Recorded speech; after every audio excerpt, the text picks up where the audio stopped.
तो कहानी की शुरुआत होती है साल 2049 से, जहां पर हम ऑगस्टीन नाम के एक ओल्ड साइंटिस्ट को देखते हैं जो कि एक लैब में अकेला था। तभी हमें कुछ समय पहले का एक सीन दिखाया जाता है जहां अर्थ की कंडीशन खराब हो जाने की वजह से अब सभी लोगों को मजबूरन अर्थ की सतह को छोड़कर जमीन के अंदर बने हुए चैम्बर्स में रहने जाना पड़ रहा था। और यहाँ पर ऑगस्टीन का साथी उससे चलने के लिए बोलता है, लेकिन ऑगस्टीन यहाँ से जाने से मना कर देता है और कहता है कि मेरे लिए इससे बेहतर जगह कोई भी नहीं हो सकती। अब इसके बाद सभी लोग यहाँ से चले जाते हैं और ऑगस्टीन अकेला ही रह जाता है। फिर इसके बाद ऑगस्टीन खुद ही अपनी बीमारी का इलाज भी करता है, क्योंकि ऑगस्टीन को कैंसर था और वो अभी तक खुद का इलाज करके ही जिंदा रह रहा था। अब इसके बाद कहानी कुछ समय और पीछे जाती है, जहाँ पर हम ऑगस्टीन को देखते हैं जो कि अभी यंग था। और यहाँ ऑगस्टीन अपनी की हुई रिसर्च को दुनिया को बताता है और कहता है कि K23 नाम का एक प्लैनेट है जहाँ का एटमॉस्फेयर बिल्कुल अर्थ की तरह है और आने वाले समय में इंसान K23 पर जाकर जिंदा रह सकते हैं। यहाँ ऑगस्टीन की बातें जीन नाम की एक लड़की को काफी अच्छी लगती हैं और वो ऑगस्टीन की दोस्त बन जाती है और फिर ये दोनों एक दूसरे को पसंद भी करने लगते हैं। अब इसके बाद कहानी वापस प्रेजेंट में आती है, जहाँ ऑगस्टीन अपने सारे मिशंस को चेक करता है जो कि अब इनएक्टिव हो चुके थे। लेकिन तभी ऑगस्टीन को ईथर नाम का एक मिशन एक्टिव दिखाई देता है, जिसमें कुछ साइंटिस्ट ईथर नाम की स्पेसशिप में बैठकर अर्थ पर वापस आ रहे थे और ये सभी लोग कई साल पहले K23 पर रिसर्च करने गए हुए थे।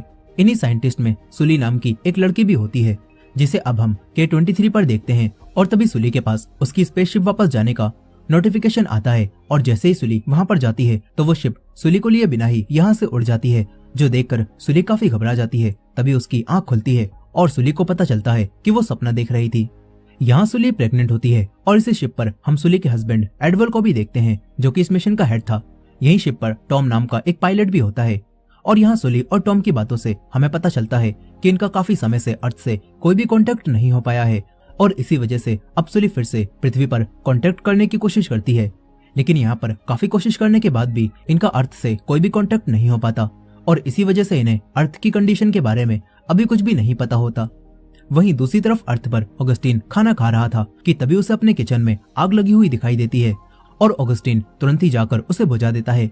अब तभी ऑगस्टीन को यहाँ पर एक छोटी बच्ची भी दिखाई देती है, जिसे देखकर ऑगस्टीन तुरंत ही बचे हुए लोगों से कांटेक्ट करने की कोशिश करता है ताकि वो इस बच्ची को इसके माँ बाप तक पहुंचा सके। लेकिन ऑगस्टीन का किसी से भी कोई कांटेक्ट नहीं हो पाता और ये देखकर ये लड़की भी काफी डरने लगती है। तभी ऑगस्टीन इस लड़की को खाना खिलाता है और इससे इसका नाम पूछता है। इस पर ये लड़की कुछ भी नहीं बताती और आइरिस फ्लावर बनाकर दिखाती है, जो देखकर ऑगस्टीन समझ जाता है कि ये लड़की बोल नहीं सकती और इसका नाम आइरिस है। अब तभी यहाँ ऑगस्टीन को ईथर अपने सिग्नल्स के रिडार में आता हुआ दिखाई देता है, जो देखकर ऑगस्टीन फिर से सुली और उसके लोगों से कांटेक्ट करने की कोशिश करता है ताकि वो उन्हें अर्थ की कंडीशन के बारे में बताकर वापस भेज सके। लेकिन इस बार भी ऑगस्टीन का सुली से कोई भी कांटेक्ट नहीं हो पाता। इसके बाद रात के समय आइरिस भी ऑगस्टीन के रूम में आकर सोने लगती है। यहाँ ऑगस्टीन उसे ऐसा करने से मना करता है, लेकिन आइरिस उसकी एक भी नहीं सुनती और वो ऑगस्टीन के रूम में आकर यहीं पर सो जाती है। अब इसके बाद ऑगस्टीन लैब के ऊपर लगे हुए एंटीना को इधर उधर भी करता है और सिग्नल ढूंढने की कोशिश करता है, लेकिन उसे कोई भी सिग्नल नहीं मिलता। ये देखकर ऑगस्टीन काफी उदास हो जाता है। तभी आइरिस खाना खाते समय उसके साथ खेलने लगती है और इससे ऑगस्टीन भी थोड़ा खुश हो जाता है। अब इसी तरह धीरे धीरे इनकी अटैचमेंट बढ़ने लगती है। वहीं दूसरी तरफ एडवर्ड भी कुछ वॉइस रिकॉर्ड करता है और बताता है कि हमारा काफी समय से पृथ्वी पर किसी से भी कोई कांटेक्ट नहीं हो पा रहा, लेकिन अब सभी लोग अर्थ पर वापस लौटने की वजह से काफी खुश हैं। साथ ही एडवर्ड बताता है कि हम लोग K23 पर लाइफ के बारे में पता करने गए हुए थे और हमें पता चला है कि इंसान उस प्लैनेट पर भी जिंदा रह सकते हैं। वहीं इस तरफ हम टॉम को भी देखते हैं, जो कि ब्रेकफास्ट करते समय अपनी फैमिली की होलोग्राम वीडियो को देख रहा होता है और घर वापस लौटने की वजह से काफी खुश होता है। इस तरफ ऑगस्टीन भी हर रोज की तरह अपनी थेरेपी करने लगता है और तभी आइरिस यहाँ आकर लाइट्स ऑफ कर देती है और ये दोनों साथ में आसमान को देखने लगते हैं, जो देखकर ऑगस्टीन को अपनी वाइफ जीन के बारे में भी याद आने लगता है, जहाँ ऑगस्टीन काम की वजह से अपनी वाइफ जीन को बिल्कुल भी समय नहीं दे पाता था। और एक दिन जीन भी ऑगस्टीन को आकर बताती है कि मैं प्रेग्नेंट नहीं हूँ, इसलिए तुम मेरी चिंता करना छोड़ दो।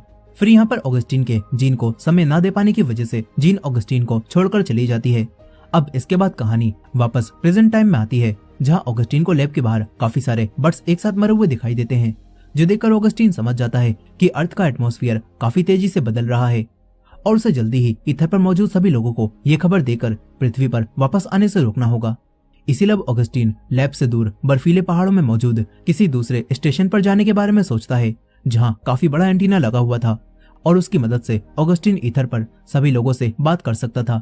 और इसीलिए अब ऑगस्टीन जरूरत का सामान पैक करता है और आइरिस के साथ उस दूसरी लैब के पास जाने लगता है। वहीं दूसरी तरफ ईथर पर हम माया नाम की एक और साइंटिस्ट को देखते हैं जो अपनी सिस्टर्स की होलोग्राम वीडियो को देखकर काफी खुश हो रही थी और माया का साथी सेंचेज भी उसे ऐसा करते हुए देखता है। माया उसे अपनी फैमिली के बारे में बताने लगती है और यहाँ पर ये लोग इसी तरह से एक दूसरे के साथ खुश थे। वहीं सुली भी एडवर्ड के साथ कार्ड खेल रही थी और अब तभी इन्हें पता चलता है कि इनकी शिप रास्ते से भटक गई है और किसी और डायरेक्शन में जाने लगी है। ये देखकर सैंचेज अब माया के साथ मिलकर अर्थ तक जाने का रास्ता ढूंढता है और फिर एडवर्ड को बताता है कि इस रास्ते के बारे में हमें कुछ भी नहीं पता, इसीलिए हमें आगे खतरा भी मिल सकता है। लेकिन यहाँ पर अब इन लोगों के पास कोई और चॉइस भी नहीं थी, इसीलिए ये लोग नए रास्ते से ही अर्थ पर जाने लगते हैं। वहीं ऑगस्टीन भी आगे बढ़ रहा था और रात होने पर वो एक कैंप लगाता है और आइरिस के साथ वहीं सो जाता है। फिर अगले दिन ये दोनों दोबारा से आगे बढ़ने लगते हैं और तभी इन्हें रास्ते में एक क्रैश हुआ प्लेन भी दिखाई देता है। ऑगस्टीन प्लेन के अंदर जाकर उसे चेक करने लगता है और तभी उसे यहाँ पर एक आदमी घायल दिखाई देता है जिसकी हालत काफी खराब थी। यहाँ पर यह आदमी ऑगस्टीन से कहता है कि मुझे मार दो क्योंकि ये आदमी अब जिंदा नहीं बच सकता था। इस तरफ आइरिस भी एक बॉडी को देखकर काफी डर जाती है और वो ऑगस्टीन के पास आ जाती है, लेकिन ऑगस्टीन आइरिस को प्लेन से बाहर भेजता है और इस घायल आदमी को गोली मारकर खत्म कर देता है। फिर वो आइरिस को लेकर आगे बढ़ने लगता है और एक जगह पर फिर से कैंप लगाता है। इसके बाद हमें फिर से पास्ट का सीन दिखाया जाता है जहाँ डाइवोर्स होने के बाद जीन काफी सालों बाद ऑगस्टीन से मिलने आती है और यहाँ पर ये दोनों बातें करने लगते हैं। तभी ऑगस्टीन जीन की कार की तरफ देखता है जहाँ पर जीन की बेटी बैठी हुई थी और यहाँ पर वो समझ जाता है कि जीन ने उससे झूठ कहा था। असल में जीन उस दिन प्रेग्नेंट थी और कार में बैठी बेटी ऑगस्टीन की ही बेटी है। यहाँ जीन ने ऑगस्टीन से ये सारी बातें इसीलिए छुपाई थी ताकि ऑगस्टीन आराम से अपना मिशन पूरा कर सके। और यहाँ पर अब ऑगस्टीन जीन से पूछता है कि क्या तुमने मेरी बेटी को मेरे बारे में बताया है। इस पर जीन मना करती है और कहती है कि तुम खुद ही जाकर उससे मिल लो और उसे अपने बारे में बता दो। लेकिन ऑगस्टीन अपनी बेटी से नहीं मिलता और जीन भी यहाँ से चली जाती है। यहीं प्रेजेंट में माया भी सुली का चेकअप करती है और उसे बताती है कि तुम्हें एक लड़की होने वाली है। ये बात जानकर एडवर्ड और बाकी सभी लोगों को काफी खुशी होती है। इस तरफ ऑगस्टीन भी उसी दूसरे वेदर स्टेशन की तरफ जा रहा था कि तभी उसे रास्ते में कुछ बड़े बड़े बॉक्स जैसे कैंप दिखाई देते हैं और ऑगस्टीन आइरिस को लेकर उनके अंदर आ जाता है। यहाँ आने के बाद आइरिस अपनी माँ की एक ड्राइंग बनाती है जिसे देखकर ऑगस्टीन आइरिस को जीन के बारे में बताने लगता है और फिर आइरिस से कहता है कि क्या तुम कुछ बोलोगी भी या फिर यूं ही चुप बैठी रहोगी। और तभी आइरिस बोलती है कि क्या तुम अपनी वाइफ से सच में प्यार करते थे। और ये सुनते ही ऑगस्टीन की आंख खुलती है और वो देखता है कि उसका कैंप पानी में डूब रहा है। ऑगस्टीन इस कैंप से बाहर निकलने लगता है लेकिन इस कैंप का डोर अब जाम हो चुका था और ऑगस्टीन के काफी मेहनत करने के बाद भी वो नहीं खुलता। ये देखकर अब ऑगस्टीन इस बॉक्स की खिड़की से आइरिस को बाहर भेज देता है, लेकिन अब यहाँ पर बर्फ और तेजी से टूटने लगती है और ऑगस्टीन का यह कैंप भी पानी में डूबता जाता है। ऑगस्टीन किसी तरह से कैंप से बाहर आता है और अपनी बाइक को स्टार्ट करके आगे बढ़ने लगता है, लेकिन तभी वो अपनी बाइक के साथ ही पानी में गिर जाता है और यहाँ बाइक के साथ ही ऑगस्टीन की ऑक्सीजन मशीन भी पानी में डूब जाती है। इसके बाद ऑगस्टीन पानी से बाहर निकलता है, लेकिन ठंडे पानी में डूबने की वजह से अब उसकी हालत काफी खराब हो जाती है। अब इसके बाद अगले दिन ऑगस्टीन और आइरिस पैदल ही आगे बढ़ने लगते हैं। यहाँ पर अब इनके पास खाना भी कम होता है जो कि ऑगस्टीन आइरिस को ही खिला देता है और खुद भूखा ही रहता है। फिर यहाँ इनके सामने काफी तेज बर्फ का तूफान भी आ जाता है जो देखकर ऑगस्टीन यहाँ पर एक गड्ढा करता है और आइरिस और खुद को तूफान से बचाने की कोशिश करने लगता है। इसके बाद ये दोनों तूफान में ही आगे बढ़ने लगते हैं, लेकिन तभी कुछ वोल्फ इनके सामने आ जाते हैं और इसी बीच ऑगस्टीन से आइरिस का हाथ भी छूट जाता है और ऑगस्टीन को आइरिस कहीं भी दिखाई नहीं देती। ये देखकर ऑगस्टीन काफी परेशान हो जाता है और अब ठंड की वजह से उसकी हालत भी खराब होने लगती है। लेकिन तभी यहाँ पर तूफान अचानक से रुकता है और ऑगस्टीन को उसकी वाइफ जीन दिखाई देने लगती है, लेकिन ऑगस्टीन गौर से देखता है तो ये आइरिस थी जो कि अब ऑगस्टीन के पास वापस आ चुकी थी।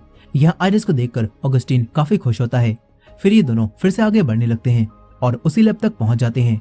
यहाँ पर ऑगस्टीन सुली से बात करता है, जहाँ सुली काफी समय बाद अर्थ पर किसी से बात करके काफी खुश होती है।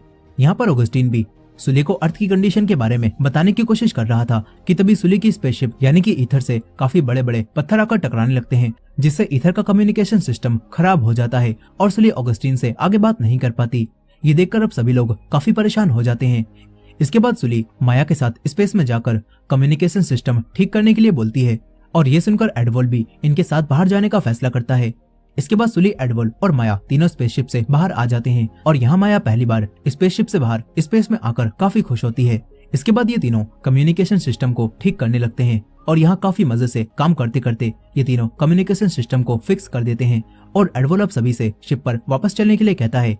लेकिन तभी वो पत्थर फिर से इनकी स्पेसशिप से आकर टकराने लगते हैं, जो देखकर एडवोल माया से तुरंत भागने के लिए बोलता है। लेकिन तभी माया की बेल्ट शिप में अटक जाती है। माया किसी तरह से बेल्ट को निकालती है और एडवोल के पास आ जाती है। फिर यहाँ पर दोबारा से स्टोन चले जाते हैं, लेकिन अब तभी माया के खून निकलने लगता है और ये देखकर एडवोल समझ जाता है कि माया के चोट लग चुकी है। इसीलिए एडवोल माया को तुरंत ही शिप के अंदर लाता है और सांचेज से फर्स्ट एड बॉक्स को लाने के लिए बोलता है। यहाँ सांचेज काफी तेजी से फर्स्ट एड को लेकर आने लगता है, लेकिन यहाँ पर शिप का एक डोर लॉक हो चुका था, इसलिए सांचेज इन लोगों के पास सही समय पर नहीं पहुंच पाता। और यही सुली माया का हेलमेट उतारती है और माया का खून ग्रेविटी न होने की वजह से यहाँ पर उड़ने लगता है और इतना सारा खून देखकर माया अब और घबराने लगती है और फिर यहीं पर उसकी डेथ हो जाती है। यहाँ माया की डेथ से अब सभी लोग काफी उदास हो जाते हैं। इस तरफ ऑगस्टीन की भी तबीयत खराब हो जाती है। वहीं सांचेज को भी माया की काफी याद आ रही होती है। वो माया की फैमिली की वीडियो को देखने लगता है। अब तभी इन सभी को अपने सामने पृथ्वी दिखाई देती है, जिसकी कंडीशन काफी खराब हो चुकी थी और ये देखकर ये सभी लोग हैरान रह जाते हैं। यहाँ सुली फिर से ऑगस्टीन से बात करती है, जहाँ अब ऑगस्टीन सुली को बताता है कि अर्थ की कंडीशन काफी बुरी हो चुकी है और यहाँ रहने वाले सभी लोग पृथ्वी के नीचे रहने चले गए हैं, इसलिए तुम्हें यहाँ आने से अच्छा K23 पर वापस लौट जाना चाहिए। साथ ही यहाँ पर ऑगस्टीन इन लोगों को वापस जाने का एक और रास्ता भी बताता है, जो कि आसान था और ये रास्ता सुली, एडवोल और सांचेज को भी बिल्कुल सही लगता है। वो लोग वापस K23 पर जाने के बारे में सोचने लगते हैं, लेकिन टॉम इन्हें ऐसा करने से मना करता है क्योंकि वो अपनी फैमिली से मिलना चाहता था। इसीलिए टॉम कहता है कि मैं अर्थ पर जाऊंगा। इसके बाद यहाँ एडवोल भी ऑगस्टीन से बात करता है और पूछता है कि आपको इतना सारा डेटा आखिर कहाँ से मिला और आप हमारे मिशन और K23 के बारे में इतना कैसे जानते हो, आखिर आप कौन हो। इस पर ऑगस्टीन सुली और एडवोल को बताता है कि मैं डॉक्टर लॉफ्टहाउस हूँ और डॉक्टर लॉफ्टहाउस के बारे में सुनकर एडवोल और सुली पहचान जाते हैं कि ये तो वही हैं जिन्होंने K23 को ढूंढा था। यहाँ पर एडवोल ऑगस्टीन से पूछता है कि क्या अब अर्थ पर कोई भी जगह सेफ नहीं बची है। इस पर ऑगस्टीन मना करता है और कहता है कि अर्थ पर अब कोई भी जगह सेफ नहीं है। फिर इसके बाद सांचेज टॉम को उसकी वाइफ का एक मैसेज दिखाता है, जिसमें टॉम की वाइफ उसे बताती है कि अर्थ की हालत अब काफी खराब हो चुकी है और यहाँ इंसानों का रहना अब काफी मुश्किल हो गया है, इसीलिए मैं यहाँ से जमीन के नीचे रहने जा रही हूँ और शायद अब मैं तुमसे कभी भी बात नहीं कर पाऊंगी। यहाँ ये सब जानकर टॉम को काफी बुरा लगता है और अब टॉम एडवोल से भी बात करता है और कहता है कि मैं दूसरी शिप लेकर अर्थ पर अपनी फैमिली के पास वापस जाना चाहता हूँ और आप सभी लोगों को वापस K23 पर जाना चाहिए ताकि इंसानों की जिंदगी एक बार फिर से नई तरह से शुरू हो सके। यहाँ ये बात सुनकर एडवोल टॉम को अर्थ पर जाने की परमिशन दे देता है और यहाँ अब सांचेज भी टॉम के साथ ही अर्थ पर जाने का फैसला करता है। सांचेज टॉम को बताता है कि मेरी बेटी की 4 साल की उम्र में ही डेथ हो गई थी और अगर आज वो जिंदा होती तो माया की उम्र की होती। यहाँ हमें पता चलता है कि सांचेज माया को अपनी बेटी की तरह मानता था और इसी वजह से सांचेज कहता है कि माया मुझे अपनी बेटी की तरह लगती थी, इसीलिए मैं माया की बॉडी को वापस अर्थ पर ले जाना चाहता हूँ और यही अब मेरा आखिरी मिशन है। ये सुनकर टॉम सांचेज को अपने साथ ले जाने के लिए मान जाता है और ये दोनों अपना सामान पैक करके सुली और एडवोल को बाय बोलते हैं और दूसरी शिप को लेकर अर्थ पर जाने लगते हैं। यहाँ एडवोल और सुली अब अकेले ही शिप पर बचते हैं और इसके बाद सुली फिर से ऑगस्टीन से बात करती है और कहती है कि हम लोग K23 पर वापस लौट रहे हैं और अब हम आपसे फिर से बात नहीं कर पाएंगे। यहाँ पर सुली ऑगस्टीन को थैंक्स भी बोलती है और बताती है कि हमारे 2 साइंटिस्ट सांचेज और टॉम अर्थ की तरफ निकल गए हैं क्योंकि अभी भी उनकी फैमिलीज अर्थ पर ही मौजूद हैं। साथ ही यहाँ पर सुली ऑगस्टीन की काफी तारीफ भी करती है और कहती है कि आपने K23 की खोज करके इंसानों के लिए एक नया घर ढूंढ लिया था। साथ ही यहाँ पर सुली ऑगस्टीन से पूछती है कि आप बाकी लोगों के साथ क्यों नहीं गए। इस पर ऑगस्टीन कहता है कि मैं यहाँ पर रहकर ही कुछ लोगों की मदद करना चाहता था, इसीलिए मैं यहाँ से नहीं गया। ये सुनकर सुली ऑगस्टीन को बताती है कि मैंने आपको देखकर ही अपने स्पेस प्रोग्राम को ज्वाइन किया था और मैं आपको ही अपना आइडल मानती हूँ। साथ ही यहाँ पर सुली ऑगस्टीन को अपनी माँ का नाम भी बताती है और कहती है कि उनका नाम जीन था और वो भी आपको जानती थी। फिर यहाँ पर ऑगस्टीन बताता है कि मैं डॉक्टर लॉफ्टहाउस हूँ, लेकिन मेरा असली नाम ऑगस्टीन है और ये सुनकर सुली भी कहती है कि मेरा भी असली नाम आयरिस है। और यहाँ पर हमें पता चलता है कि सुली कोई और नहीं बल्कि ऑगस्टीन और जीन की ही बेटी थी और यहाँ पर सुली यानी कि आयरिस आज तक अपने असली डैड यानी कि ऑगस्टीन को नहीं जानती, लेकिन ऑगस्टीन शुरू से ही अपनी बेटी के इस मिशन को फॉलो कर रहा था और वो अपनी बेटी को बचाने के लिए ही यहाँ पर रुका था। यहाँ पहली बार अपनी बेटी से बात करके ऑगस्टीन रोने लगता है और तभी हमें पास्ट का सीन दिखाया जाता है जहाँ पर हम आयरिस को जीन के साथ देखते हैं और हमें पता चलता है कि जो छोटी बच्ची इस वक्त ऑगस्टीन को दिखाई दे रही थी वो असल में उसका वहम थी, और क्योंकि ऑगस्टीन ने अपनी बेटी को उसी उम्र में देखा था इसलिए उसे अपनी बेटी के यानी कि आयरिस के हेलुसिनेशन दिखाई दे रहे थे। और असल में आयरिस यानी कि सुली अब बड़ी हो चुकी है। यहाँ पर ऑगस्टीन काफी रोता है, लेकिन वो अब भी सुली यानी कि आयरिस को अपने बारे में कुछ भी नहीं बताता, ताकि आयरिस उसकी चिंता करे बिना ही वापस लौट सके और अपनी जिंदगी अच्छे से बिता पाए। फिर यहाँ पर ऑगस्टीन आयरिस से कहता है कि वो प्लैनेट कैसा है। इस पर आयरिस ऑगस्टीन को K23 के बारे में बताने लगती है, और ऑगस्टीन भी उसे सुनते हुए इमेजिन करता है और आसमान की तरफ देखने लगता है, और उसे फिर से आयरिस का बचपन वाला रूप दिखाई देता है। वहीं दूसरी तरफ अब आयरिस भी एडवर्ड के साथ वापस मुड़ जाती है, और इसी एंडिंग के साथ ये कहानी यहीं पर खत्म हो जाती है।